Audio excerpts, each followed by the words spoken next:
Twin checkers around, and the rookie will win the 100th Indianapolis 500-mile race.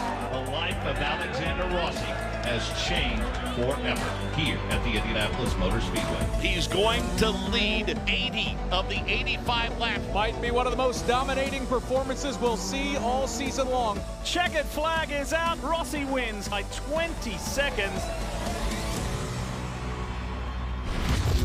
A day after this year's Indy 500, Nate Ryan said of Alexander Rossi on this show, when he puts his helmet on, he is the most mesmerizing driver maybe in the world. Wow. He will certainly be one to watch Sunday as he tries to claim his first IndyCar title at Laguna Seca. And it's a busy day out in California. Alexander Rossi joins us now on the Motorsport Hour. And Alexander, California is home. When you heard Laguna Seca was going to be returning to the IndyCar schedule, what was your reaction? I was super excited.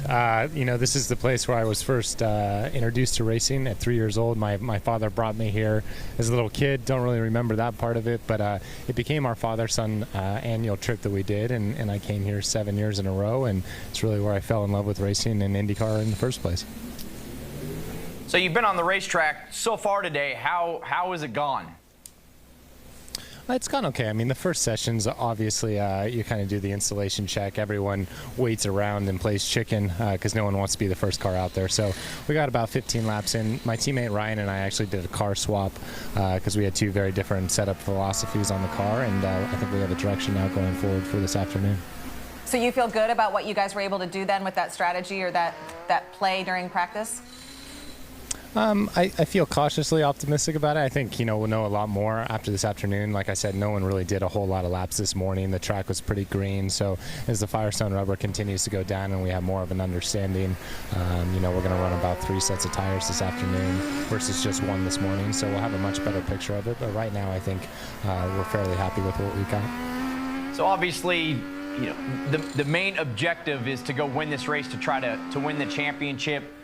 Laguna Seca being a racetrack that is a challenge to pass on, do you focus more on a qualifying setup through Friday and Saturday than maybe at really the other races that we've been to this year? Yes, I think that's kind of where we're at right now. The one thing that can kind of throw a wrench in the works of that philosophy and strategy is there's a lot of tire deg here. So, you know, you have to have a car that you can start on the front row with. That's a given. I think, you know, over 80% of the races here have been won from the front row, so you have to place a priority on that. But at the same time, you can't have like 3 or 4 second fall off in degradation as this thing goes on, because as hard as it is to pass here, if you have that kind of deg, you're going to go backwards anyway. So you got to place an emphasis on qualifying for sure, but you can't completely ignore the race car. So it's a tough challenge for all of us. Definitely makes Saturday important. I know you and I were talking about that.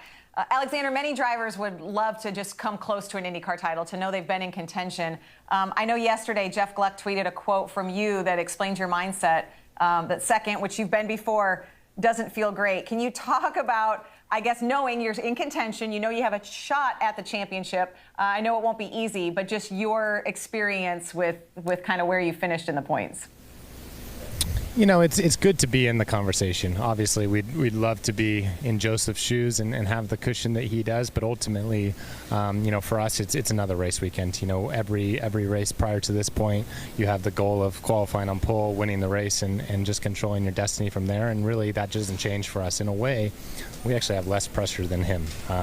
You know, we can afford to be aggressive and go all out for the win, where, you know, he can't. He has to be in a position to where he's in the top 5, and you know, I think that's almost a harder job to do. So, you know, if we just go out and play our cards as we would every weekend and just try and put together the best possible race car and race weekend, then hopefully the chips will fall in our favor.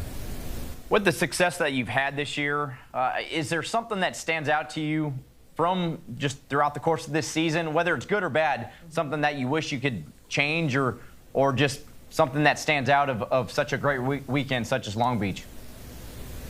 I think you always look back on race weekends that go poorly for you because you see those as missed opportunities. So obviously I think the highlight for us is Pocono, not even getting a shot to have a good weekend. It is what is predominantly a really good track course. 500-mile races have been really strong for us since I came to the series. So that one's disappointing. But yeah, obviously we had 2 really strong race wins this year.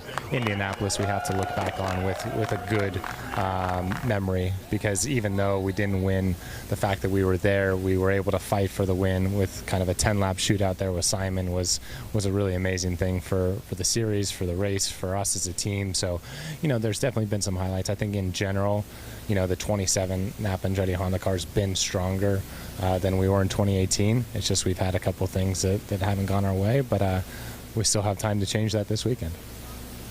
Knowing your focus is on this weekend, trying to go out there and get your first championship, but you have re-signed going into the next couple of seasons. Is there somewhere, a certain type of racetrack or something that you just feel like as a race team, going into next season, you probably really need to be better, whether it's a short oval or just a specific type of racetrack? No, you nailed it. Short ovals, we're frankly pretty terrible on them. So that's got to be our huge focus for us going forward. I think we've made a big step forward on road courses this year, which were admittedly weak for us last year. I think in 2018 we were mega on street courses, good on the super speedways, poor on road courses and short ovals. I think we've ticked one of those boxes, but the short ovals are big weaknesses of this whole team, and it hasn't always been like that. So I think as a whole at Andretti Autosport we have to find a way back to the success that we've had on short ovals in the past, and fortunately we have 6 months to do that, and hopefully we can pull it off, because once we do that I think we really eliminate most of our weaknesses. Well, I know the focus is on this weekend, so no matter what happens, just enjoy the ride, okay? Thanks, Alexander. Thank you very much, guys. Appreciate it.